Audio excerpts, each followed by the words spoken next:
السلام عليكم ورحمة الله وبركاته. وصفتنا النهاردة ألذ وأسهل تحلية تقدري تعمليها في أي وقت، سهلة وبسيطة جدا في مكوناتها. أنا بستنى موسم الفراولة عشان أعمل الحالة ده مخصوص. ميكس كده بين الكاستر والفراولة والموز والبسكوت، حاجة كده رهيبة. فيلا بينا نشوف الطريقة، توكلنا على الله. استخدمت 250 جرام من البسكوت، أي نوع بسكوت بتحبيه. هتضربيه ناعم في محضر الطعام.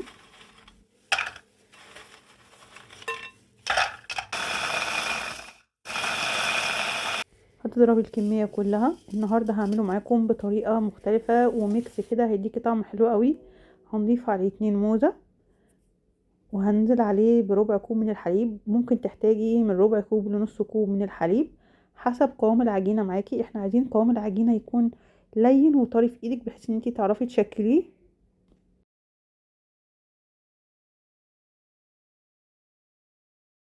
استخدمت صينية مقاس 23 وهبتدي افرد واوزع فيها طبقة البسكوت بالشكل ده. جبت كيس تلاجة وكوباية وهساوي سطحها. لو مش عايزة تعملي التحلية دي في صينية واحدة ممكن تعمليها في بولات صغيرة كده. اول طبقة بقت جاهزة معانا، هنحضر الطبقة التانية. في حلة نزلت بكوبايتين ونص من الحليب، هنزل عليهم بمعلقتين كبار ونص من كاسترد الفانيليا. بصراحة نوع كوكس ده انا كنت اول مرة استخدمه في الكاسترد، دايما بستخدم نوع دريم. فكانت كمية الكاسترد مع اللبن بتكون مناسبة، بتطلع لي الكاسترد يعني تقيل. لكن المرة دي حسيت ان الكاسترد كان خفيف معايا شوية، كان يفضل ان انا بدل معلقتين ونص اخليهم 3 معالق. فخلي بالكم لو هتستخدموا كوكس حطوا 3 معالق من كاسترد الفانيليا. وبالنسبة لطعمه كان حلو، ما يفرقش طعمه عن دريم. السكر هتنزلي بيه حسب الرغبة، انا نزلت ب3 معالق كبيرة. هتقلبي الكاسترد على البارد الاول، بعد كده هترفعيه على نار متوسطة مع التقليب المستمر.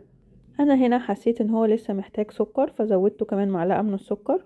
ملحوظة، لو مش متوفر عندك الكاسترد ممكن تستبدليه بنشا، يعني تنزلي على كوبايتين ونص من الحليب بمعلقتين كبار ونص من النشا. بس ساعتها هتحتاجي ان انت تزودي معلقة صغيرة من الفانيليا عشان تاخدي طعم حلو. تقلبي فيه لحد ما القوام يتقل معاكي بالشكل ده. بعد كده تنزلي بيه وهو سخن على طبقة البسكوت.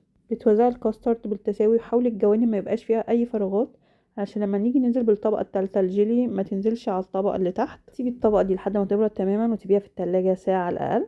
بعد كده هنحضر الطبقة التالتة. في بولة نزلت بكوب وربع من المية السخنة، هنزل عليهم بأي طعم جيلي بتحبيه. أنا استخدمت جيلي الفراولة، هستخدم باكت واحد بس يعني ظرف واحد من الجيلي الفراولة. هتقلبيه وتدوبيه كويس جدا في المية السخنة.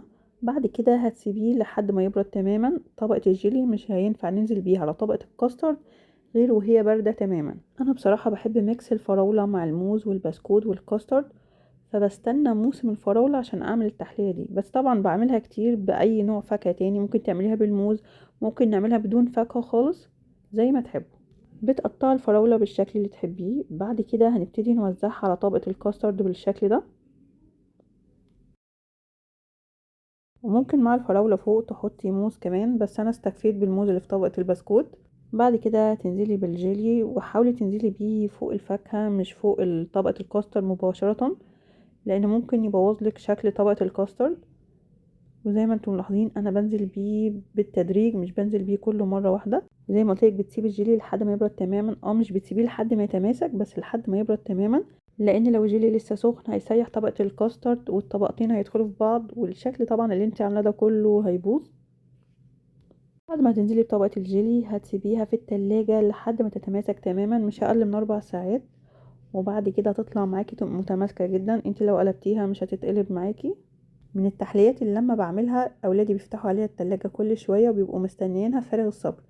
اول ما بتتماسك يا ماما يلا عايزين ناكل. فوانا بقطعها الولاد فعلا كانوا واقفين ورايا. فاول قطعة طلعتها دي كانت من نصيبهم طبعا. قلت لهم بس سيبوني اخلص تصوير وكله هياكل، بس برضه ما سابونيش. يعني كل ما امسك قطعه علشان اكل منها يقولوا لي يلا يا ماما. فهنا انا كنت باكلهم مش انا اللي باكل يعني. انا بقى مش هاكل غير في الاخر خالص، غير لما كلهم ياكلوا هبتدي اكل انا. بس عايزه اقول لكم بجد ميكس البسكوت مع الموز، الطبقه دي لوحدها طعمها خطير، غير طبقه الكاسترد غير طبقه الجيلي والفراوله. التحلية بجد دي حاجة كده رهيبة، طعمها بيكون خطير جدا. لازم تجربوها بالطريقة دي. انا عملتها معاكم قبل كده بنفس الطريقة دي، بس كان اختلاف طبقة البسكوت كنت عاملاها مع زبدة وحليب، ما كانتش مع موز. فدي طبقة مختلفة جدا. من التحليات اللي لما بعملها بتخلص في يوميها، ان ما كانتش كمان بتخلص في ساعتها، هي التحلية دي. فجربوها بالطريقة دي، قولوا رأيكم في التعليقات. أسيبكم في رعاية الله وحفظه، والسلام عليكم ورحمة الله وبركاته.